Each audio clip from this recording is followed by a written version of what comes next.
மதுரை மாநகர் சிந்தாமணி ரோடு சூசையப்பர் புறத்தில் அமைந்துள்ள பதுவை புனித அந்தோனியார் திருக்கோவில் 78ஆம் ஆண்டு திருவிழா கொடியேற்ற நிகழ்வுடன் நடைபெற்றது. கொடியேற்றத்தை முன்னிட்டு புகழ்பெற்ற தூய மரியன்னை பேராலயத்தில் பாதிரியார் ஹென்றி ஜெரோம், உதவி பாதிரியார் பெரிட்டோ ஆலய கொடிக்கு ஆராதனை செய்து அர்ச்சிப்பு செய்தனர். அதனைத் தொடர்ந்து ஆலயத்தில் கூட்டு திருப்பலியும் நடைபெற்றது. இதில் ஏராளமான பொதுமக்களும் கலந்து கொண்டனர்.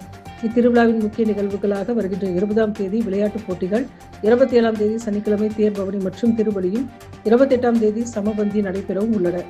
இந்நிகழ்ச்சி ஏற்பாடுகளை கோவில் பிள்ளை, சேசுராட்சி தலைவர் ஜேசுதாஸ், துணைத் தலைவர் ஜான் பீட்டர், செயலாளர் மரிய பிச்சை முத்து, துணை செயலாளர் செல்வம், பொருளாளர் ஜெயசீலன், ஜோசப் ராஜ், துணை பொருளாளர் மனுவேல் ராஜ், ராஜா சிங் மற்றும் தன்னார்வ தொண்டர்கள் கார்த்திகேயன், ஜெர்மன் ராஜ் ஆகியோர் தலைமையில் விழா குழுவினர் சிறப்பாக செய்து வருகின்றனர்.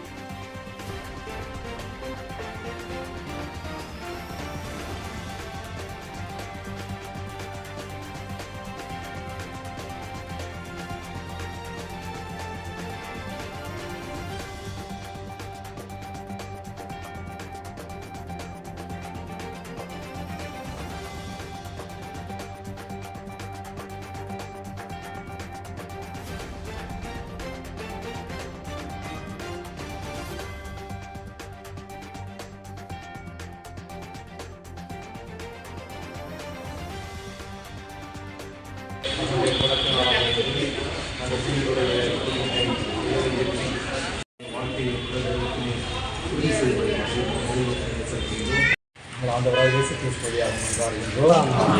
ஆண்டவர் உங்களோடு இருப்பாராக. தந்தை மற்றும் தூய ஆவியார் ஆசீர்வதிப்பாராக.